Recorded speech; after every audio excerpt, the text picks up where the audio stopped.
Story time audio ബുക്സിലേക്ക് എല്ലാവർക്കും സ്വാഗതം. ജോസി വാഗമറ്റം എഴുതിയ നോവൽ ചാവുകടൽ. കഠിനവേദനയുടെ മുൾപടർപ്പുകൾ എമിലിയുടെ ശരീരത്തിൽ നിന്ന് ഇനിയും അടർന്നു പോയിട്ടുണ്ടായിരുന്നില്ല.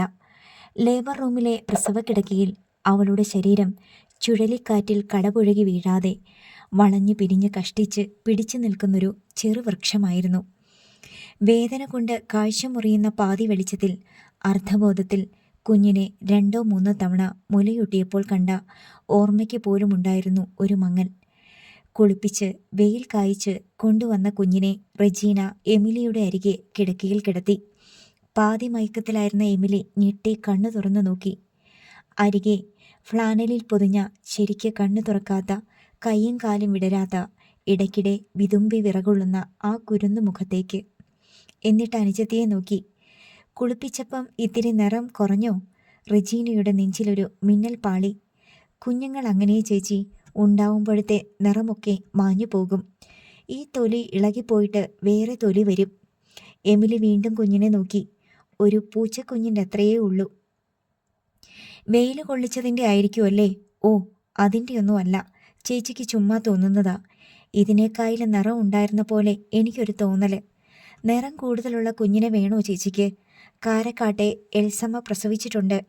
ആ കുഞ്ഞിനെ വേണമെങ്കിൽ എടുത്തോണ്ട് വന്ന് തരാം. അതും സൈമൺ തരകൻ്റെയാ. എമിലിയുടെ മുഖം വാടി.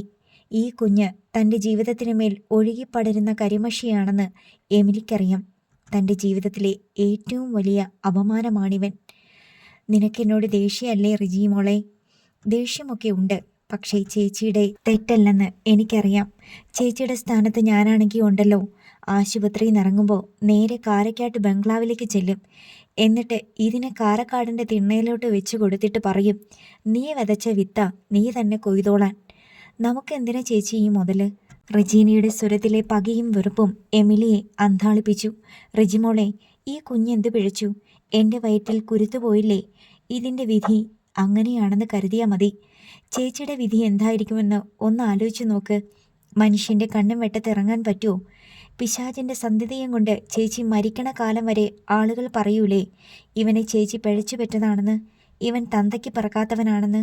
എമിലി ഞെട്ടിപ്പോയി. അങ്ങനൊന്നും അവൾ ചിന്തിച്ചിട്ടുകൂടി ഉണ്ടായിരുന്നില്ല. ഒരു തെറ്റുപറ്റി, അത് തൻ്റെ ഇടർച്ച കൊണ്ട് ഉണ്ടായതല്ലെന്ന് നാട്ടുകാർക്കെല്ലാം അറിയാം. പരുന്ത് കോഴിക്കുഞ്ഞിനെ റാഞ്ചിക്കൊണ്ട് പോകുന്നത് പോലെ സംഭവിച്ചതായിരുന്നു അത്. സൈമൺ തരകൻ്റെ സ്വഭാവവും ചെല്ലിക്കടപ്പുറംകാർക്ക് ശരിക്കറിയാം. എന്നിട്ട് നാട്ടുകാർ തന്നെ പിഴച്ചവളെന്ന മുദ്ര കുത്തുമോ? ഇവൻ്റെ അപ്പനാരെന്ന് ശരിക്കറിയാമായിട്ടും ഇവൻ്റെ മുഖത്തെ നോക്കി തന്തയില്ലാത്തവനെന്ന് വിളിക്കുമോ? ഇല്ല, അത് താൻ സമ്മതിച്ചു കൊടുക്കത്തില്ല. മനസ്സിലുറപ്പിച്ചെങ്കിലും എമിലിയുടെ കണ്ണിൽ വെള്ളം നിറഞ്ഞു കവിഞ്ഞു. റെജീനയ്ക്ക് മനസ്സലിവ് തോന്നി. കിടക്കരികെ ഇരുന്നിട്ട് അവൾ എമിലിയുടെ ശിരസ് തലോടി. ചേച്ചിയെ വിഷമിപ്പിക്കാൻ പറഞ്ഞതല്ല. ചേച്ചി ഇതിനെ സ്നേഹിക്കാനൊന്നും പോണ്ട, കേട്ടല്ലോ. 4-5 വയസ്സ് വളർത്തി പ്രാഞ്ചാറാക്കി വിട്ടേക്കണം കടപ്പുറത്തോട്ട്. മീൻ പറക്കി ജീവിക്കട്ടെ. എന്തൊക്കെ പറഞ്ഞാലും എൻ്റെ മോനല്ലേടി റെജിമോളെ. അല്ല, അങ്ങനെ വിചാരിക്ക പോലും വേണ്ട. ഇത് കാരക്കാട്ടെ സൈമൺ തരകൻ്റെ മോന. ചേച്ചിയെ ദ്രോഹിച്ച സൈമൺ തരകനോടും അയാളുടെ മകനോടും ഒരു ദയയും കാണിക്കണ്ട. അങ്ങനെ കടുപ്പിച്ച് പറഞ്ഞിട്ട് റെജീന എഴുന്നേറ്റ് അവളുടെ ഡ്യൂട്ടിയിലേക്ക് മടങ്ങിപ്പോയി. എമിലി തൻ്റെ കുഞ്ഞിൻ്റെ മുഖത്തേക്ക് വീണ്ടും നോക്കി. റെജീന പറഞ്ഞ കാഴ്ചപ്പാടിലൂടെ അതിനെ കാണാൻ ഒരു ശ്രമം നടത്തി നോക്കി. ഇത് തൻ്റെ കുഞ്ഞല്ല, കാരക്കാട്ടെ സൈമൺ തരകൻ്റെ വിഷബീജത്തിൽ ജനിച്ച അവിഹിത സന്തതിയാണ്. എമിലിക്ക് മീൻ ചാപ്പയിലെ ആ അപരാഹ്നവും മീൻ പടപ്പും ഇടിവെട്ടിപ്പെയ്ത മഴയും സൈമൺ തരകൻ്റെ വിയർത്ത ശരീരവും എല്ലാം ഓർമ്മ വന്നു. ആ നിമിഷത്തിൽ അരികെ കിടക്കുന്ന കുഞ്ഞിനോട് അവൾക്ക് വെറുപ്പ് തോന്നി. കുഞ്ഞ് പാതി കൺ തുറന്ന് ആരെയും കാണാതെ നാവു നൊട്ടി നനച്ച് ഒന്ന് വിതുമ്പി. തണുപ്പ് കാറ്റേറ്റ പോലെ ഉടൽ വിറപൂണ്ടു. പിന്നെ കരയാൻ തുടങ്ങി. എമിലി മനസ്സിൽ കെട്ടിപ്പൊക്കിയ പ്രതിരോധങ്ങളെല്ലാം ഇടിഞ്ഞു വീണു. അവൾ ബന്ധപ്പെട്ട് എഴുന്നേറ്റിരുന്നു. കുഞ്ഞിനെ വാരിയെടുത്ത് നെഞ്ചോട് ചേർത്തു. വിശക്കനുണ്ടോടാ മുത്തേ? അവൾ തൻ്റെ വലതു മാറിടം അവനായി തുറന്നു കൊടുത്തുകൊണ്ട് മന്ത്രിച്ചു. അവൻ അമ്മിഞ്ഞപ്പാൽ കുടിച്ചു തുടങ്ങിയപ്പോൾ അവൾ മുഖം താഴ്ത്തിക്കൊണ്ട് വന്ന് അവൻ്റെ ശിരസിൽ മുത്തി.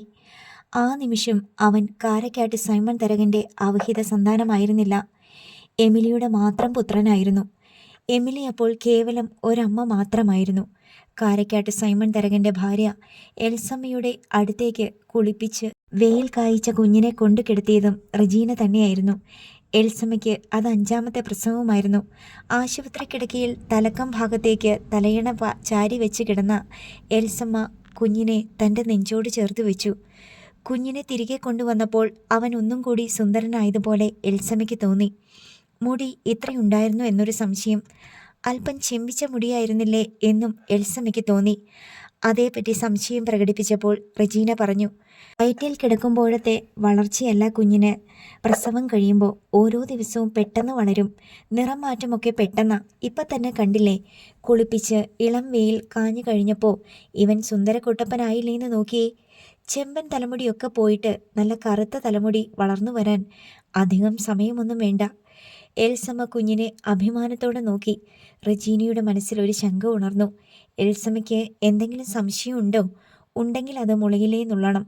കുഞ്ഞിനെ മാറിപ്പോയിന്ന് തോന്നണുണ്ടോ? ഉണ്ടെങ്കിൽ ഒരു DNA ടെസ്റ്റ് നടത്തി നോക്കാവുന്നതേ ഉള്ളൂ. അപ്പം മനസ്സിലാവും ഇവൻ്റെ അപ്പൻ കാരക്കാട്ട് സൈമൺ തരകൻ തന്നെയാണെന്ന്. എനിക്കൊരു സംശയവും ഇല്ല സിസ്റ്ററെ, എൻ്റെ തോന്നൽ പറഞ്ഞെന്നേയുള്ളൂ. എൻ്റെ മോൻ നല്ല സുന്ദരനായിരിക്കുന്നതല്ലേ എനിക്ക് സന്തോഷം. പിന്നല്ലാതെ ഇവൻ്റെ തല കണ്ടോ? കുളിപ്പിച്ചപ്പോഴാണ് ഞാൻ ശ്രദ്ധിച്ചേ. ഇരട്ട ചുഴിയാ. രാജയോഗം ഉള്ളവർക്കാ ഇരട്ട ചുഴി. അത് കേട്ടപ്പോൾ എൽസമ്മയ്ക്ക് ഒന്നും കൂടി അഭിമാനവും സന്തോഷവും തോന്നി. കുഞ്ഞിന് പാല് കൊടുത്താട്ടെ, വിശക്കനുണ്ടാവും, റജീന പറഞ്ഞു. അവൾ തന്നെ കുഞ്ഞിനെ എടുത്ത് എൽസമ്മയുടെ മടിയിൽ വെച്ചു കൊടുത്തു. എൽസമ്മ നൈറ്റിയുടെ ഹുക്ക് മാറ്റി കുഞ്ഞിൻ്റെ മുഖം ഇടത്തെ മാറെടുത്തോട് ചേർത്തു. റജീന കൗതുകത്തോടെ നോക്കിക്കൊണ്ട് നിന്നു. ഇവന് സൽസ്വഭാവിയായിട്ട് വളർത്തണേ. സൈമൺ തരകൻ്റെ വഷളത്തരം ഒന്നും ഇവൻ പഠിക്കാനിട വരുത്തല്ല്. എൻ്റെ ഹസ്ബൻഡിനെ അറിയോ സിസ്റ്ററിന്? തെല്ലി വിസ്മയത്തോടെ എൽസമ്മ ചോദിച്ചു. സൈമൺ തരകനെ ആർക്കാ അറിയാത്തെ? പണ്ടേ തറവാട്ടുകാരല്ലേ. മുനമ്പം മുതൽ തെക്കോട്ട് നീണ്ടകര വരെ പരന്നു കിടക്കുമല്ലേ സൈമൺ മുതലാളിയുടെ കടപ്പുറം സാമ്രാജ്യം. സ്വഭാവം കൂടി നല്ലതായിരുന്നെങ്കിൽ. എൻ്റെ ഭർത്താവിനെപ്പറ്റി എന്തൊക്കെയാ സിസ്റ്റർ കേട്ടേക്കണേ? വേണ്ട, ഞാനായിട്ടൊന്നും പറയുന്നില്ല. എന്തിനാ വെറുതെ മനപ്രയാസം? അതും പ്രസവിച്ച് കിടക്കണ നേരത്ത്. ഇപ്പം ശരീരത്ത് കൊണ്ടാലും മനസ്സിൽ കൊണ്ടാലും ഇരിപ്പതാ. സമാധാനവും സന്തോഷവുമായിട്ട് കഴിയുന്നവർ അങ്ങനെ തന്നെ ജീവിച്ചു പോണതാ നല്ലത്. സിസ്റ്ററിൻ്റെ വീടെവിടാ? അന്തേരിയിലാ. ഞാനും കുറേയെല്ലാം കേട്ടിട്ടുണ്ട് എൻ്റെ മക്കളുടെ പപ്പയെ പറ്റി. സ്വന്തം വീട്ടിൽ നിന്ന് ഇറങ്ങിപ്പോന്നിട്ടല്ലേ ഓരോ പെണ്ണ് വേറൊരു വീട്ടിൽ ചെന്ന് വലതുകാല് വെച്ച് കയറുന്നേ. തിരിച്ചു പോകാൻ പറ്റാത്തൊരു യാത്രയാത്. സാരമില്ല, നീ ഒരു കണക്കിന് നോക്കിയാ നിങ്ങൾക്കല്ലേ സുഖവും സന്തോഷവും. പണം ഇഷ്ടം പോലെ ഉണ്ടെങ്കിൽ പിന്നെ എന്താ വേണ്ടേ? മനസ്സമാധാനം ഇത്തിരി കുറയുമായിരിക്കും. ഓ, അതെല്ലായിടത്തും കണക്കാ. സിസ്റ്ററിനെ എനിക്ക് ഇഷ്ടപ്പെട്ടു. നല്ല ലോകവിവരവും അറിവും പാകതയും ഒക്കെ ഉണ്ടല്ലോ ഈ പ്രായത്തിൽ. കല്യാണം കഴിച്ചതാണോ? അല്ലല്ലോ. അല്ല ചേച്ചി, ഞാനിപ്പം വരാവേ. കുഞ്ഞ് പാല് കുടിക്കുമ്പം വിൽക്കാതെ നോക്കണേ. റെജീന വേഗം മുറിവിട്ടു പോയി. ഇത്രയും നല്ലൊരു നേഴ്സ് പരിചരിക്കാനുണ്ടായത് ഭാഗ്യമാണെന്ന് ചിന്തിച്ചുകൊണ്ട് എൽസമ്മ പാൽ കുടിക്കുന്ന തൻ്റെ പിഞ്ചു പൈതലിൻ്റെ ശിരസ് മെല്ലെ തടവി. സൈമൺ തരകൻ്റെ കാർ ആശുപത്രി വളപ്പിനുള്ളിൽ ഡോക്ടേഴ്സിനുള്ള പാർക്കിംഗ് ഏരിയയിൽ വന്നു നിന്നു. സെക്യൂരിറ്റി ഉടൻ ഓടി വന്നു. സാറേ, കാർ ഇവിടെ ഇടല്ലേ. ഇവിടെ ഇട്ടാലെന്താ? സൈമൺ തരകൻ സെക്യൂരിറ്റിയെ അടിമുടി നോക്കി. ഇത് ഡോക്ടർമാർക്ക് പാർക്ക് ചെയ്യാനുള്ള സ്ഥലമാ. ഞാനാ ഇവിടുത്തെ വലിയ ഡോക്ടർ. ആ വിവരം തനിക്ക് അറിഞ്ഞുകൂടാ? സൈമൺ തരകൻ ചോദിച്ചു. ആദ്യം ഒരു സംശയം തോന്നിയെങ്കിലും സെക്യൂരിറ്റിക്ക് മനസ്സിലായി ഇയാൾ തന്നെ കബളിപ്പിക്കുകയാണെന്ന്. ജുബായും മുണ്ടും ധരിച്ച ഡോക്ടർമാരെ അയാൾ ഇതുവരെ കണ്ടിട്ടില്ല. കാർ മാറ്റിയിട സാറേ. ഇവിടെ ഇട്ട ഡോക്ടർ വരുമ്പം എന്നെ വഴക്കു പറയും. മാറി നില്ലടാ. സൈമൺ തരകൻ അയാളുടെ കഴുത്തിന് പിടിച്ചു തള്ളി. ഓർക്കാപ്പുറത്തായതുകൊണ്ട് സെക്യൂരിറ്റിക്കാരൻ പിന്നോട്ട് വേച്ചു വീണു. സൈമൺ തരകൻ കാഷ്വാലിറ്റി ബോർഡിനും കീഴിലൂടെ ഹോസ്പിറ്റലിലേക്ക് നടന്നുപോയി. പൊന്നപ്പനും ഏലിയാസും അയാളെ അനുഗമിച്ചു. സൈമൺ തരകൻ്റെ കുഞ്ഞ് ആശുപത്രി മുറിയിലെ തൊട്ടിലിൽ കിടന്ന് ഉറങ്ങുകയായിരുന്നു. അപ്പോഴാണ് ഒച്ച വെച്ചുകൊണ്ട് സൈമൺ തരകനും പൊന്നപ്പനും ഏലിയാസും കടന്നു വന്നത്. എൽസമ്മയുടെ സമീപം അവളുടെ അമ്മ സൂസമ്മയുണ്ട്. അവർ സംസാരിച്ചുകൊണ്ട് കിടക്കയിലിരിക്കുകയാണ്. സൈമൺ തരകനെ കണ്ട് സൂസമ്മ എഴുന്നേറ്റു. എൽസമ്മ എണീക്കാനാഞ്ഞപ്പോൾ സൈമൺ തരകൻ കൈ കാട്ടി വിലക്കി. അവിടെ കിടന്നോ, ഞാൻ കൊച്ചിനെ കാണാൻ വന്നതാ. സൈമൺ തരകൻ തൊട്ടിലിനരികെ ചെന്ന് കുനിഞ്ഞു. കുഞ്ഞിൻ്റെ മുഖം പാതിയും ഫ്ലാനലിനടിയിൽ മറഞ്ഞിരിക്കുകയായിരുന്നു. സൈമൺ തരകൻ തൻ്റെ വിരലുകൾ കൊണ്ട് ഫ്ലാനൽ മാടി നീക്കി. ഇപ്പോൾ ഉറങ്ങുന്ന കുഞ്ഞിൻ്റെ മുഖം അനാവൃതമായി. നോക്കട എലിയാസേ, പൊന്നപ്പ, എൻ്റെ മകൻ കിടക്കണ കിടപ്പ് കണ്ടാ? രാജാവിൻ്റെ മകനെ പോലെ. പൊന്നപ്പനും ഏലിയാസും തല നീട്ടി നോക്കി. മുതലാളിയെ വച്ചു വാർത്ത പോലെയുണ്ട്, ഏലിയാസ് പറഞ്ഞു. ചുമ്മാ പൊക്കല്ലേടെ ഏലിയാസേ, സത്യം പറ. സത്യമാ മുതലാളി, അതേ നിറം, അതേ മുഖം. അവൻ ഇത്തിരി നിറം കൂടുതലുണ്ടല്ലോടാ എന്നേക്കാളും. എൻ്റെ മൂത്ത മക്കൾക്കൊന്നിനും ഇത്രയും നിറം കിട്ടിയിട്ടില്ലല്ലോ. ഇത് മുതലാളിയുടെ ഐശ്വര്യമല്ലേ, അതിൻ്റെ ലക്ഷണമായത്, ഏലിയാസ് പറഞ്ഞു. പൊന്നപ്പ, നമുക്കിത് ആഘോഷിക്കണം. ചെല്ലിക്കടപ്പുറത്ത് ഇതൊരു വലിയ സംഭവമാക്കണം. കള്ളെത്ര വേണം, കപ്പ എത്ര വേണമെന്ന് നിങ്ങൾ രണ്ടുപേരും കൂടി തീരുമാനിച്ചു, സൈമൺ തരകൻ നിർദ്ദേശിച്ചു. വെറുതെ എന്തിനാ കള്ളും കുടിച്ച് നാട്ടുകാരെ കുടിപ്പിച്ചും പൈസ കളയുന്നേ? ആ പൈസ ഏതെങ്കിലും ഓർഫണേജിന് കൊടുത്താൽ അത്രയും നല്ലത്, എൽസമ്മ പറഞ്ഞു. പ്രസവിച്ച് കിടക്കുന്നോള് അനങ്ങാതെ അവിടെ കിടന്നു. എൻ്റെ മോൻ ജനിച്ച ദിവസമായത്. അതെങ്ങനെ ആഘോഷിക്കണമെന്ന് ആരും പഠിപ്പിച്ചു തരണ്ട, എനിക്കറിയാം. സൈമൺ തരകൻ ഭാര്യയെയും അമ്മയെയും മാറി മാറി നോക്കി. എന്നിട്ട് പൊന്നപ്പനോട് പറഞ്ഞു, ഇന്ന് വൈകുന്നേരം ഞാൻ പറഞ്ഞ പോലെ ആഘോഷിക്കണം. ഇവിടെ വേറൊരുത്തി കൂടി പ്രസവിച്ച് കിടപ്പുണ്ട്. മാസപ്പറമ്പിലെ ആഞ്ചലോസിൻ്റെ ഭാര്യ എമിലി. സൂസമ്മ സൈമൺ തരകൻ്റെ മുഖത്ത് നോക്കി കൂസലില്ലാതെ പറഞ്ഞു. അവൾ പ്രസവിച്ച കുഞ്ഞിൻ്റെ അപ്പനും കാരക്കാട്ട് സൈമൺ തരകൻ തന്നെയാണല്ലോ. അതിനെ ചെന്ന് കാണണ്ടേ? അതിൻ്റെ ജന്മദിനവും ആഘോഷിക്കണ്ടേ? മുഖമടച്ച് അടി കിട്ടിയ പോലെ നിന്നുപോയ സൈമൺ തരകൻ കടുത്ത ദേഷ്യത്തോടെ അയാൾ സൂസമ്മയെ നോക്കി. സൈമൺ തരകന് അങ്ങനെ പലയിടത്തും കാണും. അതിന് പോന്നവനാ സൈമൺ തരകൻ. ഓടി നടന്ന് പലയിടത്തും വിത്ത് വിതച്ചിട്ടുണ്ടെന്നറിയാം. എന്നാലും ചെല്ലിക്കടപ്പുറത്ത് സൈമൺ തരകൻ്റെ മൂക്കിന് കീഴെ ഒരു ജാരസന്തതി വളർന്നു വരുന്നത് കാണാൻ ഞങ്ങൾക്കിത്തിരി ഉളുപ്പുണ്ട്. മകളുടെ ജീവിതം ഒരു കശ്മലിൻ്റെ കാൽ കീഴിൽ കൊണ്ടിട്ട് കൊടുത്തതിൻ്റെ വേദനയും കുറ്റബോധവും തീരാൻ സൂസമ്മയ്ക്ക് ജന്മം പോരാ. പണവും പ്രതാപവും തറവാടിൻ്റെ കീർത്തിയും എല്ലാം നോക്കി വലിയ പ്രതീക്ഷയോടെ നടത്തിയതാണ് സൈമൺ തരകനുമായുള്ള മകളുടെ വിവാഹം. കാരക്കാട് തറവാട് പണ്ടേ പ്രശസ്തമായിരുന്നു. അവരുടെ ഭൂസ്വത്ത് ചേർത്തല പടിഞ്ഞാറ് മുതൽ ആലപ്പുഴ തെക്ക് പുന്നപ്ര വരെ പലയിടത്തായി വ്യാപിച്ചു കിടന്നിരുന്നു. പണ്ടേ കാലത്ത് പോലീസ് സ്റ്റേഷനും കോടതിയും എല്ലാം കാരക്കാട് തറവാടായിരുന്നു. അംശം അധികാരിയായിരുന്നു കാരക്കാട്ട് കാരണവർ. കൊല്ലിനും കൊലയ്ക്കും അധികാരമുണ്ടായിരുന്നു. തല്ലേണ്ടവരെ തല്ലും, കൊല്ലേണ്ടവരെ കൊല്ലും. കേസും കൂട്ടവും ചോദ്യവും ഒന്നുമില്ല. പാവപ്പെട്ടവരെ ദ്രോഹിച്ചതിന് കണക്കില്ലെന്ന് പിൽക്കാലത്താണ് സൂസമ്മയും കുടുംബവും അറിഞ്ഞത്.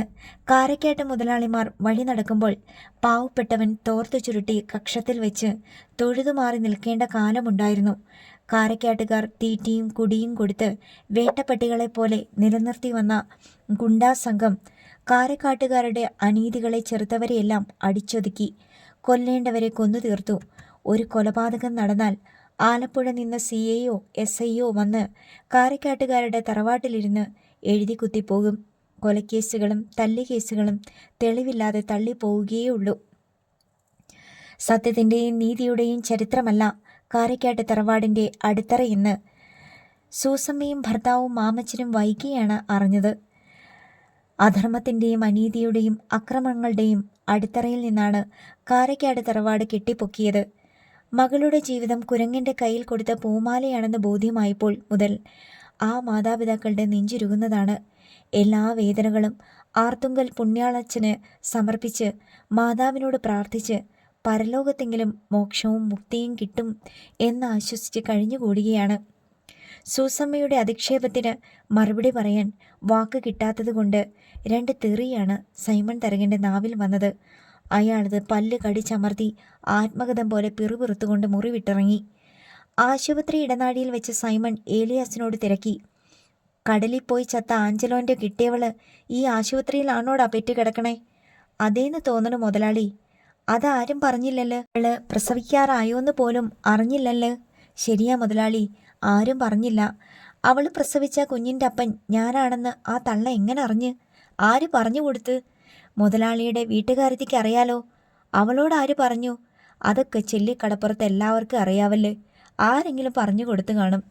സൈമൺ തരകൻ വഴിമുട്ടിയ പോലെ ഇടനാഴിക്ക് കുറുകെ നിന്നു. ആഞ്ചലോൻ്റെ കെട്ടിയവൾ പെറ്റുകിടക്കണത് ഏതു മുറിയിലാടാ? അറിഞ്ഞൂടാ മുതലാളി. പ്രസവത്തിൻ്റെ വാർഡിലായിരിക്കും. അതിനെ ആരാ ഇങ്ങോട്ട് കെട്ടിയെടുത്തേ? റെയിൽവേ സ്റ്റേഷനടുത്ത് സർക്കാർ ആശുപത്രി ഇല്ലായിരുന്നോ? പൊന്നപ്പനും ഏലിയാസും തമ്മിൽ നോക്കി. പാവപ്പെട്ടവരാരും പ്രൈവറ്റ് ഹോസ്പിറ്റലിൽ പോകാറില്ല. സർക്കാർ ആശുപത്രിയാണ് അവർക്ക് അഭയം. ആഞ്ചലോസിൻ്റെ ഭാര്യ എമിലിയെ ആര് കൊണ്ടുവന്നു KCM ഹോസ്പിറ്റലിൽ? അതിന് തക്ക പൈസ അവർക്ക് എവിടുന്ന് കിട്ടി?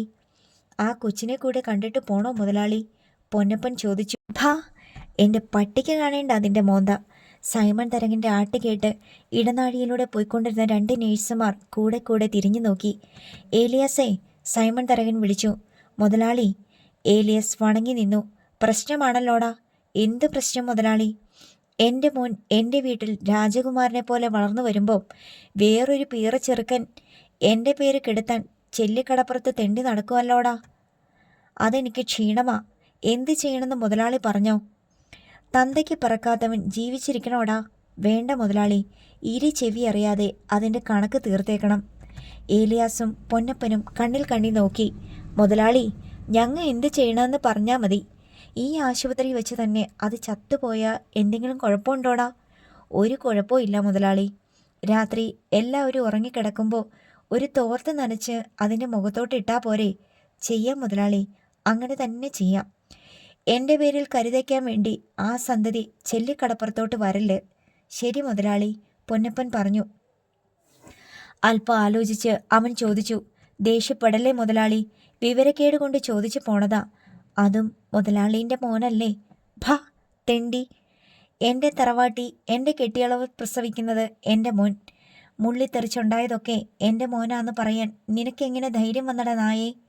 ക്ഷമിക്കണം മുതലാളി, വിവരക്കേട് കൊണ്ട് പറഞ്ഞു പോയതാ. സൈമൺ തരകനും അംഗരക്ഷകനും ചെല്ലിക്കടപ്പുറത്തേക്ക് മടങ്ങി. അന്ന് തന്നെ പൊന്നപ്പൻ്റെ ഭാര്യ ലളിത KCM ഹോസ്പിറ്റലിൽ അഡ്മിറ്റായി.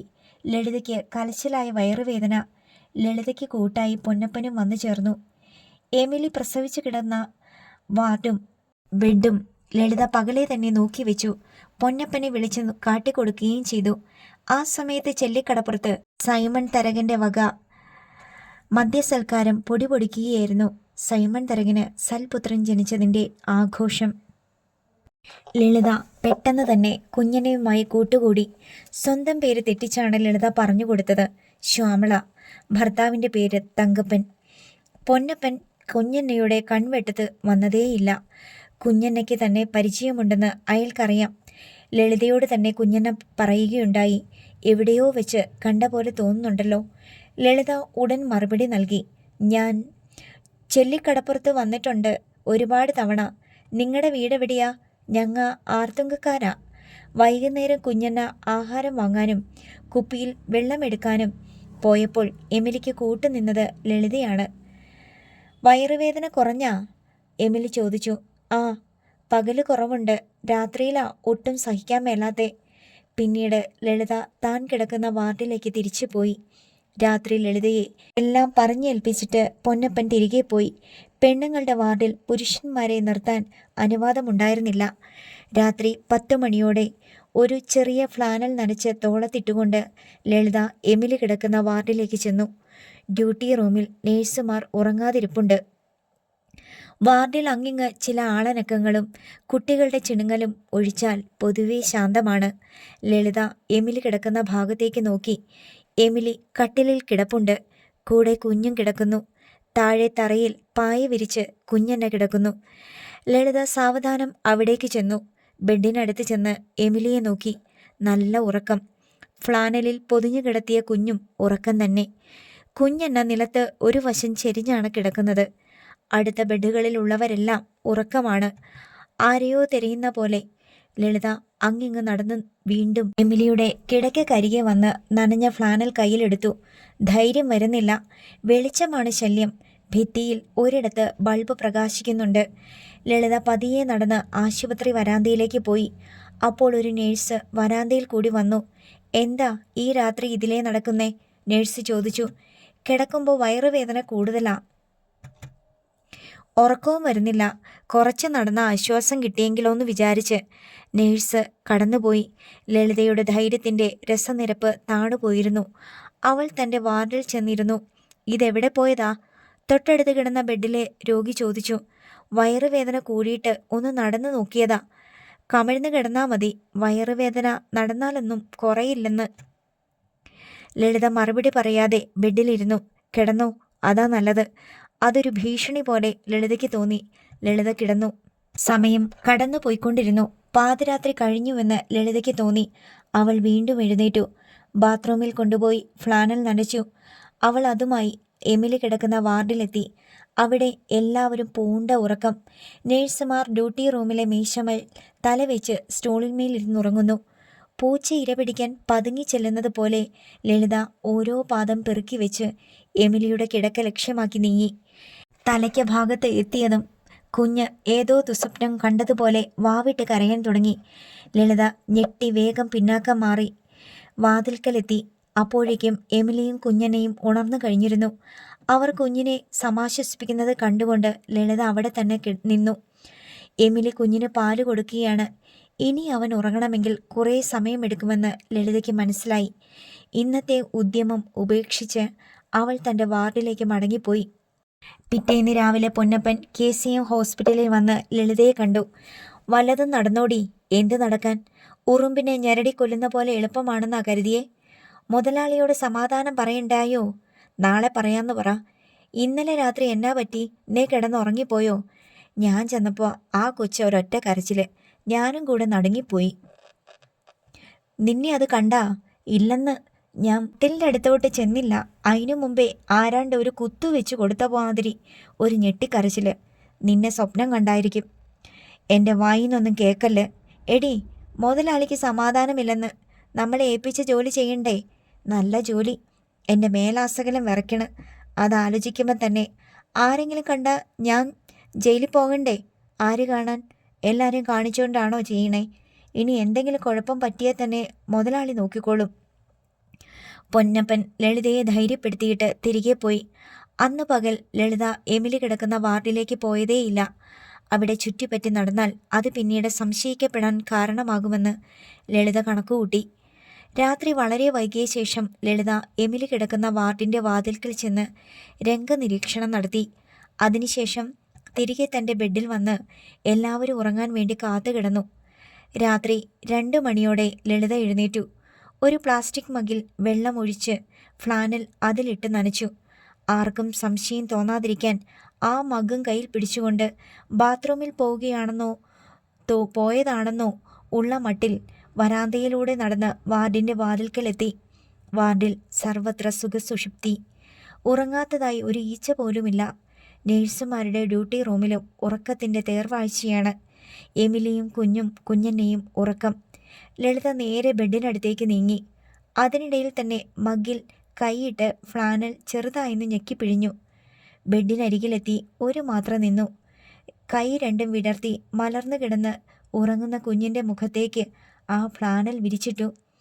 കുഞ്ഞിൻ്റെ മൂക്കിൻ്റെ ഭാഗത്തുള്ള ഫ്ലാനൽ വിരൽ കൊണ്ട് തെല്ലമർത്തുകയും ചെയ്തു. എന്നിട്ടൊന്നും സംഭവിക്കാത്തതുപോലെ മഗ്ഗും കയ്യിൽ പിടിച്ച് വരാന്തയുടെ നേർക്ക് പോയി. വരാന്തയിൽ ചെന്ന് പേടിയോടെ ഒന്ന് തിരിഞ്ഞു നോക്കി. ഇല്ല, ഒരനക്കവുമില്ല. എങ്ങനെ തൻ്റെ ബെഡിലെത്തിയെന്ന് ലളിതയ്ക്ക് അറിയൂ. ഇതിനിടയിൽ കുഞ്ഞ് ശ്വാസം കിട്ടാതെ കൈകാലിട്ട് കുടയുന്നുണ്ടായിരുന്നു. കുഞ്ഞിൻ്റെ കൈ വയറിന്മേൽ ചെറുതായി തട്ടി എമിലിയുടെ ഉറക്കം പാതി ഉണർന്നു. അവൾ കുഞ്ഞിനഭിമുഖമായി കിടന്നിട്ട് കുഞ്ഞിനെ ചേർത്ത് കിടത്താൻ വേണ്ടി കൈത്തലം കൊണ്ട് പരതി. തണുപ്പ്. എമിലിയുടെ പാതി മയക്കവും വിട്ടു. കണ്ണു തുറന്നു നോക്കിയപ്പോൾ കുഞ്ഞിൻ്റെ മുഖത്തിനു മീതെ നനഞ്ഞ തുണി. പെട്ടെന്ന് എമിലി ഒരു പാമ്പിനെ തോണ്ടിയെറിയുന്ന പോലെ അത് തോണ്ടിയെറിഞ്ഞു. ഊർധ്വൻ വലിക്കുന്ന പോലെ കുഞ്ഞ് ശ്വാസം ഏങ്ങി വലിക്കുന്നു. അതിൻ്റെ വയർ വീർത്തു വരുന്നു. മുഖത്തിനും ചുണ്ടിനും നീല നിറം. എമിലി കരഞ്ഞ് ബഹളം വെച്ചു. കുഞ്ഞെന്ന ഉണർന്നു. അടുത്ത ബെഡുകളിൽ കിടന്നവർ ഉണർന്നു. എമിലി കുഞ്ഞിനെ കൈത്തണ്ടയിൽ എടുത്ത് വെച്ച് കുലുക്കി. അമ്മേ, സിസ്റ്ററെ വിളിക്ക്, കുഞ്ഞിന് ശ്വാസം കിട്ടുന്നില്ല. എമിലി വേവലാതി പൂണ്ടി നിലവിളിച്ചു. കുഞ്ഞെന്ന ഡ്യൂട്ടി റൂമിലേക്ക് വേച്ച് ഓടി. ഉറക്കം ഞെട്ടിയ നേഴ്സുമാർ വേഗമെത്തി. കുഞ്ഞിനെ നോക്കിയപ്പോൾ വേണ്ടത്ര ഓക്സിജൻ കിട്ടുന്നില്ലെന്നും ശ്വാസതടസ്സമുണ്ടെന്നും മനസ്സിലായി. അവർ പെട്ടെന്ന് കുഞ്ഞിന് പ്രഥമ ശുശ്രൂഷ നൽകി. ഇതെങ്ങനെ സംഭവിച്ചുവെന്ന് ഒരു നേഴ്സ് ചോദിച്ചു. ഞാൻ ഉറക്കത്തിന്ന് ഞെട്ടി ഉണർന്ന് നോക്കുമ്പോൾ കുഞ്ഞിൻ്റെ മുഖത്ത് നനഞ്ഞ തുണി. എമിലി പറഞ്ഞു. അതിപ്പോൾ നനഞ്ഞ തുണി എവിടെന്ന് വന്നു? ദാ കിടക്കുന്നു. ആ തുണി തന്നെയാ. എമിലി തറയിൽ കിടന്ന ചവിട്ടേറ്റ ഫ്ലാനൽ ചൂണ്ടിക്കാട്ടി. നേഴ്സ് അതെടുത്ത് നോക്കി. സംഗതി ശരി തന്നെ, നനഞ്ഞ ഫ്ലാനലാണ്. നിങ്ങൾ തന്നെ അബദ്ധത്തിൽ ഇട്ടതാണോ? നേഴ്സ് ചോദിച്ചു. ഞങ്ങൾ കിടന്നുറങ്ങുമല്ലയോ, എവിടുന്ന് നനച്ചോണ്ട് വരാനാ? എന്നിട്ട് ആരെങ്കിലും അറിഞ്ഞോണ്ട് കുഞ്ഞിൻ്റെ മുഖത്തിടുവാ? കുഞ്ഞിനെ രോഷത്തോടെ ചോദിച്ചു. പിന്നെങ്ങനെ ഇതിങ്ങനെ വന്നു? നേഴ്സിൻ്റെ ചോദ്യം. ഞങ്ങൾക്ക് ഇങ്ങനൊരു തുണിയില്ല, ഞങ്ങളുടെ തുണിയൊന്നും നനച്ചിട്ടുമില്ല, എമിലി തീർത്തു പറഞ്ഞു. വേറെ ആരെങ്കിലും കൊണ്ടിട്ടതായിരിക്കും, അടുത്ത ബെഡിലുള്ള ഒരു സ്ത്രീ അഭിപ്രായപ്പെട്ടു. വേറെ ആരെങ്കിലും എന്ന് വെച്ചാൽ? കുഞ്ഞെന്നെ ചോദിച്ചു. ആ കുഞ്ഞ് ജീവിച്ചിരിക്കരുതെന്ന് ആഗ്രഹമുള്ള ആരെങ്കിലും. ആരാണെന്നൊന്നും അറിയില്ല. അല്ലെങ്കിൽ പിന്നെ ആ നനഞ്ഞ തുണി എവിടെന്ന് വന്നു? ആർക്കും ഉത്തരമില്ല. വാർഡിലേക്ക് ആരെങ്കിലും വരുന്നത് കണ്ടവരുണ്ടോ? നേഴ്സ് അന്വേഷിച്ചു. അങ്ങനെ ആരെങ്കിലും വന്നതായി ആരും കണ്ടിട്ടില്ല. എല്ലാവരും ഉറക്കത്തിലായിരുന്നു. ചെറിയ തോതിൽ ഒരന്വേഷണം നടത്തിയിട്ട് ഫലമൊന്നും ഉണ്ടായില്ല. ആശുപത്രിയിലെ സെക്യൂരിറ്റി ജോലിക്കാരും ഒന്നും കണ്ടിട്ടില്ല. ചിലപ്പോൾ അബദ്ധത്തിൽ സംഭവിച്ചതായിരിക്കും. നേഴ്സുമാർ അങ്ങനെയൊരു ഒഴിവ് പറഞ്ഞ് വിഷയം അവിടെ ഉപേക്ഷിച്ചു. അർദ്ധരാത്രി കഴിഞ്ഞ നേരത്ത് സകലരും ഗാഠനിദ്രയിലായിരിക്കുന്ന വേളയിൽ അങ്ങനെ അബദ്ധമൊന്നും സംഭവിക്കാൻ 1% പോലും സാധ്യതയില്ലെന്ന് എമിലിക്ക് ഉറപ്പായിരുന്നു. തൻ്റെ കുഞ്ഞിനെ അപായപ്പെടുത്താൻ വേണ്ടി ആരോ കൊണ്ടിട്ടതാണ് കുഞ്ഞിൻ്റെ മുഖത്ത് ആ നനഞ്ഞ ഫ്ലാനൽ. തൻ്റെ കുഞ്ഞിനെ ഇല്ലാതാക്കണമെന്ന് ആരെങ്കിലും ആഗ്രഹിക്കുന്നുണ്ടെങ്കിൽ അത് കാരക്കാട്ട് സൈമൺ തരകനല്ലാതെ മറ്റാരുമല്ലെന്ന് അവൾ കണക്കുകൂട്ടി. ചെല്ലിക്കടപ്പുറത്ത് നിന്ന് അയാളുടെ ദുഷ്ടകരങ്ങളിൽ ഒന്ന് നീണ്ടുവന്ന് ചേർത്തില്ല KCM ഹോസ്പിറ്റലിലെ ഒരു ബെഡിലെത്തി തൻ്റെ കുഞ്ഞിനെ കൊല്ലാൻ ശ്രമിച്ചു. എമിലി അത് മനസ്സിൽ കുറിച്ചിട്ടു. അതൊരു അപായ മുന്നറിയിപ്പായിരുന്നു. ലളിത പിറ്റേന്ന് രാവിലെ തന്നെ വിവരമറിഞ്ഞു. ഇന്നലെ രാത്രി എമിലി കിടന്ന വാർഡിൽ ഭയങ്കര ബഹളമായിരുന്നെന്നും ആരോ എമിലിയുടെ കുഞ്ഞിനെ കൊലപ്പെടുത്താൻ ശ്രമിച്ചെന്നും ഭാഗ്യത്തിൻ്റെ തലനാരിഴയിൽ പിടിച്ചു തൂങ്ങി ആ കുഞ്ഞ് രക്ഷപ്പെട്ടെന്നും. ലളിതയ്ക്ക് പിന്നെ ഇരിക്കപ്പുറതി ഉണ്ടായില്ല. പിടിക്കപ്പെടുമെന്ന കലശലായ പേടി കാരണം അവർ രാവിലെ തന്നെ ആശുപത്രിയിൽ നിന്നിറങ്ങി ഒറ്റ നടത്തം വെച്ചു കൊടുത്തു അടുത്ത ബസ് സ്റ്റോപ്പിലേക്ക്. ബസ്സിൽ യാത്ര ചെയ്യാവുന്ന അവസ്ഥയിലായിരുന്നില്ല എമിലി. ടാക്സി പിടിച്ചു പോകാനുള്ള പണവും ഉണ്ടായിരുന്നില്ല. ഹോസ്പിറ്റലിൽ നിന്ന് ഡിസ്ചാർജ് ആയപ്പോൾ കുഞ്ഞന്ന ഒരു ഓട്ടോറിക്ഷ വിളിച്ച് എമിലിയെയും കുഞ്ഞിനെയും അതിൽ കയറ്റി ചെല്ലിക്കടപ്പുറത്തേക്ക് കൊണ്ടുപോയി. അപമാനത്തിൻ്റെയും അവഹേളനങ്ങളുടെയും തീരാത്ത പരമ്പരയാണ് തങ്ങളെ കാത്തിരിക്കുന്നതെന്ന് കുഞ്ഞന്നയ്ക്കറിയാം. എമിലിയുടെ തോളത്ത് മയങ്ങിക്കിടക്കുന്നത് ചെല്ലിക്കടപ്പുറത്തുകാർക്ക് കല്ലെറിഞ്ഞ് രസിക്കാനുള്ള ഇരയാണ്. എമിലി കുഞ്ഞിനെയും കൊണ്ട് വീട്ടിൽ ചെന്ന് കയറിയ ദിവസം കുഞ്ഞിനെ കാണാൻ അയൽക്കാരികൾ പലരും ഉത്സാഹത്തോടെ വന്നു. ജാനറ്റും ഡെന്നിച്ചനും ജനിച്ചപ്പോൾ കാണാൻ വരാത്തവർ പോലും വന്നു. എല്ലാവരുടെയും നോട്ടത്തിൽ ഒരു പരിഹാസവും ചിരിക്കാതെ ഒളിപ്പിച്ചു വെച്ച ചിരിയിൽ നിന്നയും ഉണ്ടായിരുന്നു. അവരാരും എമിലിയുടെ പുത്രനെ കാണാനല്ല വന്നത്. സൈമൺ തരകൻ്റെ പിഴച്ചുണ്ടായ സന്തതിയെ കാണുവാനാണ്. സൈമൺ തരകന് സ്വന്തം ഭാര്യയിൽ ജനിച്ച പുത്രനെ അവർക്ക് കാണണ്ട. ഈ എമിലി എന്ന വിധവ അവിഹിതമായി പ്രസവിച്ച പുത്രനിൽ കാരക്കാട്ട് സൈമൺ തരകൻ്റെ ലക്ഷണങ്ങൾ എന്തെല്ലാം ഉണ്ടെന്ന് കണ്ടുപിടിക്കണം. എന്നിട്ട് തൊട്ടടുത്ത അയൽക്കാരിയോട് പറയണം, എടിയേ, ഉമ്മയുടെ കുഞ്ഞനാടെ മരുമോള് പ്രസവിച്ച കൊച്ചിനെ കണ്ട ഒന്ന് കാണേണ്ടതാ. സൈമൺ തരകൻ മുതലാളി എവിടെ പോയെന്ന് നോക്കണ്ട, കുഞ്ഞന്നയുടെ വീട്ടിലുണ്ട്. അതേ കണ്ണ്, അതേ മൂക്ക്, അതേ നെറ്റി, ആ വലിയ ആനച്ചെവി ഉണ്ടല്ലോ, അതുപോലും. ഉടനെ കേട്ടവർക്ക് ഹരം പിടിച്ചു. നേരാണോടി? ഇതാ പണ്ടുള്ളവരോട് പറയുന്നേ, പിഴച്ചുണ്ടായ മറയ്ക്കാൻ പറ്റില്ലെന്ന്. തൽസ്വരൂപമായിട്ട് വളർന്നു വരും. ഇത് പറയുന്നവർ അനുഭവിക്കുന്ന ഗൂഢമായ ആനന്ദം ഒന്ന് വേറെ തന്നെയാണ്. ആഞ്ചലോനെ കടലിൽ പോയി കാണാതായിട്ട് വർഷം 2 കഴിഞ്ഞേ പിന്നെയാ എമിലിക്ക് കൊച്ചുണ്ടായത്. മേമ്പൊടിക്ക് ഇതും കൂടി പറഞ്ഞാലേ തൃപ്തിയുടെ പരമകാഷ്ഠത്തിലെത്തൂ. അങ്ങനെ ചെല്ലിക്കടപ്പുറത്ത് എല്ലാവരും അറിഞ്ഞു. സൈമൺ തരകൻ പിന്നീട് ആഘോഷമാക്കി മാറ്റിയ ഒരു മകൻ്റെ ജനനത്തിൻ്റെ മറുവശത്തെ ഇരുട്ടിൽ മറ്റൊരു മകനും കൂടി സൈമൺ തരകന് ജനിച്ചിട്ടുണ്ടായിരുന്നെന്ന്. ചെല്ലിക്കടപ്പുറത്ത് വീശിക്കൊണ്ടിരുന്ന ഉപ്പുകാറ്റിൽ ആ വർത്തമാനം തേഞ്ഞലിഞ്ഞു പോയി. ആദ്യ ദിവസങ്ങളിലൊന്നും എമിലി പുറത്തിറങ്ങിയതേയില്ല. അവൾക്ക് വേണ്ടുന്നത്ര പ്രസവ ശുശ്രൂഷയോ പരിഗണനയോ കിട്ടുന്നുണ്ടായിരുന്നില്ല.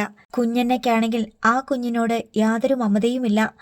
അതിനെ സ്നേഹത്തോടെ നോക്കുകയോ ഒന്നെടുക്കുകയോ പോലും ചെയ്യാറില്ല. വയ്യാഞ്ഞിട്ടും എമിലി തന്നെ അതിനെ കുളിപ്പിക്കുകയും വെയിൽ കൊള്ളിക്കുകയും ചെയ്തു. വിൻസിക്കാണെങ്കിൽ കുഞ്ഞിനെ കണ്ണെടുത്ത് കണ്ടുകൂടാ. കുഞ്ഞന്നയോട് അവൾ പരാതി പറയും, എന്തിനാ അമ്മേ ഇങ്ങോട്ട് കൊണ്ടുവന്നേ? നമ്മുടെ ആരാ കുഞ്ഞ്? അതിനെ എവിടെയെങ്കിലും ഉപേക്ഷിച്ചുകൂടായിരുന്നോ? മകൾ പറയുന്നത് സത്യമാണെന്ന് കുഞ്ഞനയ്ക്കറിയാം. തൻ്റെയോ വിൻസിയുടെയോ ആരുമല്ല ആ കുഞ്ഞ്. ഈ കുടുംബത്തിന് അതൊരു അപമാനമാണ്. അതിനെ ഉപേക്ഷിക്കണമെങ്കിൽ എമിലി സമ്മതിക്കണ്ടേ? കുഞ്ഞന്ന മകളോട് തർക്കിച്ചു.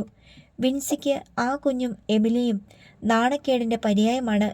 ആഞ്ചലോസ് ഉണ്ടായിരുന്നപ്പോൾ എത്ര അഭിമാനത്തോടെയാണ് ജീവിച്ചതെന്ന് അവൾ ഓർക്കും. ഇപ്പോൾ കുടുംബത്തിൻ്റെ വില ഇടിഞ്ഞുപോയി. അതോടൊപ്പം അവളുടെ വിലയും ഇടിഞ്ഞു. വിൻസി പഠിക്കാൻ പോകുന്നുണ്ട്. പ്രീ ഡിഗ്രി വിദ്യാർത്ഥിനിയാണ്. അവളോട് ചെല്ലിക്കടപ്പുറത്തെ കൂട്ടുകാരികൾ ചോദിക്കും, വേറൊരാളിൻ്റെ കുഞ്ഞിനെ പിഴച്ച് പ്രസവിച്ച ആ സ്ത്രീയെ നിങ്ങളെന്തിനാ വീട്ടിൽ താമസിപ്പിക്കുന്നേ? അതിനെ വീട്ടിൽ നിന്നിറക്കി വിട്ടൂടെ? ആ കുഞ്ഞിനെ എന്തിനാ വെച്ചുകൊണ്ടിരിക്കുന്നേ? അല്ല, അനാഥാലയത്തിലും കൊണ്ടുകള, അല്ലെങ്കിൽ പിള്ളേരെ പിടുത്തക്കാർക്ക് കൊടുക്ക്. അവർ കൊണ്ടുപോയി കണ്ണു തുറന്നോ കയ്യും കാലും ഒടിച്ചോ വികലാംഗനാക്കി തെണ്ടാൻ പഠിപ്പിച്ചോളും. എനിക്കൊന്നും അറിയാൻ മേല. അമ്മയും ചേച്ചിയും കൂടിയാ എല്ലാം ചെയ്യുന്നേ. എടി, നീ വാ തുറന്ന് പറയണം. പിഴച്ചുപറ്റ ആ കൊച്ചും നിങ്ങളും തമ്മി എന്തു ബന്ധമാ ഉള്ളത്? ആ നാണക്കേട് മാറുമോ? നിന്റെ കുടുംബത്തിൽ ഇങ്ങനെയാണെന്നറിഞ്ഞ നിനക്ക് നല്ലൊരു കല്യാണാലോചന വരുമോ? നീയും അത്തരക്കാരിയാണെന്നല്ലേ വിചാരിക്കത്തുള്ളൂ? ഇതെല്ലാം വിൻസിക്കും അറിയാവുന്ന കാര്യങ്ങളാണ്. പക്ഷെ ആരോട് പറയാൻ? അമ്മ എന്തുകൊണ്ട് ചേച്ചിയോട് പറയുന്നില്ല ഇവിടെ ആ കുഞ്ഞിനെയും കൊണ്ട് താമസിക്കാൻ പറ്റത്തില്ലെന്ന്? എടി, ഒരു മനസാക്ഷി വേണ്ടിയടി നമുക്ക്. കുഞ്ഞന്ന മകൾക്ക് മറുചോദ്യം ഇട്ടുകൊടുത്തു. ഈ കാര്യത്തിൽ എന്തിനാ മനസാക്ഷി? എടി കൊച്ചേ, നീ ഈ പുറമേ കാണുന്ന പെണ്ണല്ല എമിലി. അതിൻ്റെ അകത്ത് വേറൊരു പെണ്ണുണ്ട്. അത് നീറുന്നുണ്ട്, നിലവിളിക്കുന്നുണ്ട്, അതിൻ്റെ ചങ്ക് പൊട്ടുന്നുണ്ട്. അതൊക്കെ നമ്മൾ എന്തിനാ അറിയുന്നേ? നാണക്കേട് കാരണം പുറത്തോട്ടിറങ്ങാൻ മേല. എടി, ഞാനും നീയും ഈ കൊച്ചുങ്ങളും ഉണ്ണാനും ഉടുക്കാനും ഇല്ലാണ്ട് ഇവിടെ പട്ടിണി കിടന്നപ്പോൾ അവൾ സൈമൺ മുതലാളിയുടെ ചാപ്പയിൽ മീൻ പരത്തുന്ന പണിക്ക് പോയിട്ടാ നമുക്ക് ഉണ്ണാനും ഉടുക്കാനും തന്നെ. അന്നും ഈ നാട്ടുകാരൊക്കെ ഉണ്ടായിരുന്നല്ലോ. ആരെങ്കിലും ചോദിച്ചോ നിങ്ങളുടെ വീട്ടിൽ പട്ടിണിയാണോന്ന്? ഇല്ലല്ലോ. വിൻസി മിണ്ടിയില്ല. മീൻ പരത്താൻ പോയപ്പം സൈമൺ മുതലാളി ചതിച്ചതാ. അയാളെപ്പോലൊരു തടിമാടൻ്റെ അടുത്ത് അവൾക്ക് എന്നാ ചെയ്യാൻ പറ്റും? അയാൾ കാണിച്ച ദുഷ്ടതയ്ക്ക് മാതാവ് കൊടുത്തോളും. എന്നിട്ടും വിൻസിക്ക് അത് പൂർണ്ണമായി ഉൾക്കൊള്ളാൻ കഴിയുന്നില്ല. കുഞ്ഞന്നയുടേത് 6 പതിറ്റാണ്ട് കാലം കണ്ടും കേട്ടും അനുഭവിച്ചും ജീവിത തഴക്കത്തിലൂടെ തെളിമയാർന്നു വന്ന യുക്തിയും നീതിയും സത്യവുമാണ്. വിശപ്പിനേക്കാൾ വലുതായി ലോകത്ത് മറ്റൊന്നുമില്ലെന്ന് വിൻസിക്ക് അറിഞ്ഞുകൂടാ. അവൾ എമിലിയുടെ കുഞ്ഞിനെ വെറുത്തു. അതിൻ്റെ നേർക്ക് നോക്കിയത് പോലുമില്ല. അത് കിടന്ന് കരയുമ്പോൾ നാശം ചെവി പൊട്ടിക്കുമല്ലോ എന്ന് പ്രാഗിക്കൊണ്ട് അവൾ പുറത്തേക്ക് ഇറങ്ങിപ്പോയി. കുഞ്ഞന്നയ്ക്കും ആ കുഞ്ഞിനെ സ്നേഹിക്കാൻ കഴിയുമായിരുന്നില്ല. കുഞ്ഞിനെ നോക്കേണ്ടി വന്നാൽ മനസ്സില്ലാ മനസ്സോടെ നോക്കും. അത് എമിലിയെ ഓർത്തിട്ടാണ്. ഒരു ദിവസം എമിലി കുഞ്ഞന്നയോട് ചോദിച്ചു, കുഞ്ഞന് മാമോദിസ മുക്കണ്ടേ? കുഞ്ഞന്ന ഞെട്ടിയതുപോലെയായി. എന്തിന്? അതിൻ്റെ ആവശ്യമുണ്ടോ? മനുഷ്യക്കുഞ്ഞല്ലേ അമ്മേ, അതിനൊരു നീതി കിട്ടണ്ടേ? എമിലി പറയുന്നത് ശരിയാണെന്ന് കുഞ്ഞന്നയ്ക്കറിയാം. അവൾ ആ കുഞ്ഞിൻ്റെ അമ്മയാണ്. ആരെയും അറിയിക്കുകയൊന്നും വേണ്ട. പള്ളിയിൽ അച്ഛനെ കൊണ്ട് ചോദിച്ചിട്ട് മതി. അപ്പൻ്റെ പേര് പറയുമ്പോൾ ആരുടെ പേരാ? എൻ്റെ ആഞ്ചലോൻ്റെ പേരിടാൻ പറ്റത്തില്ല കേട്ടോ. അത് എമിലിയുടെ ഇടനെഞ്ചിൽ എവിടെയോ കൊണ്ടു. തൻ്റെ ഭർത്താവ് ആഞ്ചലോസാണ്. തൻ്റെ വയറ്റിലുണ്ടായ എല്ലാ കുഞ്ഞുങ്ങൾക്കും അപ്പൻ ആഞ്ചലോസാണ്. ആഞ്ചലോസിന് അതിഭയങ്കരമായ ഒരു ദീനം വന്നിട്ട് അതിൻ്റെ ചികിത്സയ്ക്കുള്ള പണം കണ്ടെത്താൻ വേണ്ടി തൻ്റെ ഗർഭപാത്രം വാടകയ്ക്ക് നൽകണമെങ്കിൽ അതും താൻ ചെയ്യുമായിരുന്നു. ഇതും അത്രയേ ഉള്ളൂ. എമിലി തന്നെ പള്ളിയിൽ പോയി അച്ഛനോട് കാര്യം പറയണമെന്നും കുഞ്ഞന്ന നിർദ്ദേശിച്ചു. എമിലി തന്നെ തൻ്റെ കുഞ്ഞിനെയും എടുത്ത് പള്ളിയിൽ പോയി. വികാരി അച്ഛനെ കണ്ട് വിവരങ്ങൾ തനിക്കറിയും പോലെ ധരിപ്പിച്ചു. എമിലിയുടെ വാക്കുകളിൽ അച്ഛൻ കടലും കടലാഴങ്ങളും കൊടുങ്കാറ്റും പേമാരിയും ഇടിമിന്നലുകളും കണ്ടു. നിന്റെ കുഞ്ഞിനെ ഞാൻ മാമോദിസ മുക്കിത്തരാം. എല്ലാം ദൈവത്തിൻ്റെ മക്കളാ. കർത്താവാ നിശ്ചയിക്കുന്നേ ഓരോ കുഞ്ഞിൻ്റെയും അപ്പനും അമ്മയും ആരാകണമെന്ന്. അതിനപ്പുറത്ത് വേറൊരു നിശ്ചയമില്ല. എമിലി അച്ഛന് സ്തുതി പറഞ്ഞ് വീട്ടിലേക്ക് തിരിച്ചുപോയി. അച്ഛൻ പറഞ്ഞ ദിവസം തന്നെ എമിലി കുഞ്ഞന്നെയും കടപ്പുറത്ത് മീൻ പെറുക്കി നടക്കുന്ന ഈശൂട്ടി എന്ന വൃദ്ധനെയും കൂട്ടി പള്ളിയിലേക്ക് പോയി. അവിടെ വെച്ച് കുഞ്ഞിന് ജ്ഞാനസ്നാനം നൽകപ്പെട്ടു. കുഞ്ഞിന് എന്ത് പേരിടണമെന്ന് ചോദിച്ചപ്പോൾ കുഞ്ഞന്ന അച്ഛനോട് പറഞ്ഞു, ശൗരി. ഈശൂട്ടി ശൗരിയുടെ പതിരിങ്ങപ്പനായി, കുഞ്ഞന്ന പതിരിങ്ങമ്മയും. അച്ഛന് എമിലി പറഞ്ഞു കൊടുത്ത പേര് ജോസഫ് എന്നായിരുന്നു. തിരിച്ചു പോരുമ്പോൾ കുഞ്ഞന്ന എമിലിയോട് ചോദിച്ചു, അതെന്താ കുഞ്ഞിൻ്റെ അപ്പന് ജോസഫ് എന്ന പേര്? അതാരാ? അത് യേശുവിൻ്റെ അപ്പനാ. അതിലും വലിയ പേരൊന്നും ഞാൻ കണ്ടില്ല. കുഞ്ഞിന് പിന്നെ ഒരക്ഷരം മിണ്ടിയില്ല. എമിലിയുടെ കുഞ്ഞിൻ്റെ മാമോദീസ് നടത്തിയെന്ന് ഈശൂട്ടി കടപ്പുറത്ത് പെണ്ണുങ്ങളോടെല്ലാം പറഞ്ഞു. അങ്ങനെ അത് ചർച്ചാവിഷയമായി. കാരക്കാട്ട് ബംഗ്ലാവിലും വാർത്തയെത്തി. ആദ്യത്തെ വധശ്രമം പരാജയപ്പെട്ട ശേഷം സൈമൺ തരകൻ തൻ്റെ വൈരാഗ്യബുദ്ധിക്ക് അവധി കൊടുത്തിരിക്കുകയായിരുന്നു. ശൗരീന്നാ പേരിട്ടേക്കണത്. മുതലാളിയുടെ അപ്പൻ്റെ പേരല്ലേ അത്? അത് ശരിയാണല്ലോ. മനഃപൂർവ്വം ഇട്ടതാ മുതലാളി. മുതലാളിയുടെ മുഖത്ത് കരുതേക്കാൻ വേണ്ടി. അവൻ ആ പേരും വെച്ച് കടപ്പുറത്ത് വളർന്നു വന്നെങ്കിലല്ലേ. ഇത്തവണ സൈമൺ തരകൻ കൊട്ടേഷൻ കൊടുത്തത് ചെല്ലിക്കടപ്പുറത്തെ തൻ്റെ അംഗരക്ഷക പടയ്ക്കായിരുന്നില്ല. തോട്ടപ്പള്ളിയിൽ നിന്ന് കാരക്കാട്ട് ബംഗ്ലാവിൽ ആളെത്തി. ദിവസവും സമയവും തുകയും പറഞ്ഞുറപ്പിച്ചു. അഡ്വാൻസ് കൈപ്പറ്റി. ഏലിയാസ് ആളെ കൂട്ടിക്കൊണ്ടുപോയി. എമിലിയുടെ വീടും പരിസരവും കാട്ടിക്കൊടുത്തു. മഴക്കാല രാത്രി. വൈകുന്നേരവും ചന്നം പിന്നെ മഴ പെയ്യുന്നുണ്ടായിരുന്നു. ശൗര്യക്കുട്ടിക്കൊരു ജലദോഷ ലക്ഷണം. അതിനാൽ നല്ല പോലെ ഫ്ലാനലിൽ പൊതിഞ്ഞ് പുതപ്പിച്ച് കിടത്തിയിരിക്കുകയാണ്. കുറേ സമയം തിരിഞ്ഞും പിരിഞ്ഞും ഞരങ്ങിയും തുമ്മിയും അസ്വസ്ഥത പ്രകടിപ്പിച്ച ശേഷം ശൗര്യക്കുട്ടി ഉറങ്ങി. അവന് ദേഹത്തോട് ചേർത്ത് പൊതിഞ്ഞു പിടിച്ച് എമിലിയും ഉറങ്ങി. വീട് തകരുന്നത് പോലൊരു ശബ്ദം കേട്ടാണ് എമിലി ഉറക്കം ഞെട്ടിയത്. വീട്ടിൽ വെളിച്ചമില്ല. 4-5 ടോർച്ചുകൾ വീട്ടിനുള്ളിൽ അങ്ങിങ്ങ് മിന്നി കണ്ണഞ്ചിക്കുന്നു. പിശാചുക്കളുടെ നിഴൽ പോലെ ഇരുണ്ട രൂപങ്ങൾ. കുഞ്ഞന്നെയും വിൻസിയും നിലവിളിക്കുന്നു. അയ്യോ, നാട്ടുകാർ ഓടി വരണേ, കൊല്ലുന്നേ, ഓടിവായോ. എമിലിയും നിലവിളിക്കാനാഞ്ഞെങ്കിലും ശബ്ദം കിട്ടിയില്ല. ഒരു ടോർച്ചിൻ്റെ വെട്ടം അവളുടെ മീതെയും വീണു. എമിലി കുഞ്ഞിനെ വാരിയെടുത്ത് മാറോടടക്കി. 2 പേർ മുന്നോട്ട് വന്ന് ബലം പ്രയോഗിച്ച് കുഞ്ഞിനെ അവളുടെ കയ്യിൽ നിന്ന് പിടിച്ചു വാങ്ങി. തലയ്ക്ക് ഒരടി കിട്ടിയ പാടെ എമിലി വീണു. ആരോ തെളിച്ചു പിടിച്ചിരുന്ന ടോർച്ച് അണഞ്ഞു. ആരൊക്കെയോ ഓടിപ്പോകുന്ന ശബ്ദവും കുഞ്ഞിൻ്റെ കരച്ചിലും എമിലി കേട്ടു. കൂരിരുട്ടിൽ എമിലി പിടഞ്ഞെഴുന്നേറ്റു. പരതിപ്പാഞ്ഞ് വീടിൻ്റെ വെളിയിലെത്തി. ഭീകരമായൊരു കാറ്റിൻ്റെ അകമ്പടിയോടെ മഴയുടെ ഒരു കനത്ത അല പാഞ്ഞുപോയി. കടപ്പുറത്തേക്കുള്ള മൺവഴിയിൽ കുഞ്ഞിൻ്റെ കരച്ചിൽ കേട്ടുവെന്ന് എമിലിക്ക് തോന്നി. അവൾ മഴയത്ത് കടപ്പുറത്തേക്കോടി. അടുത്ത ഭാഗം നാളെ.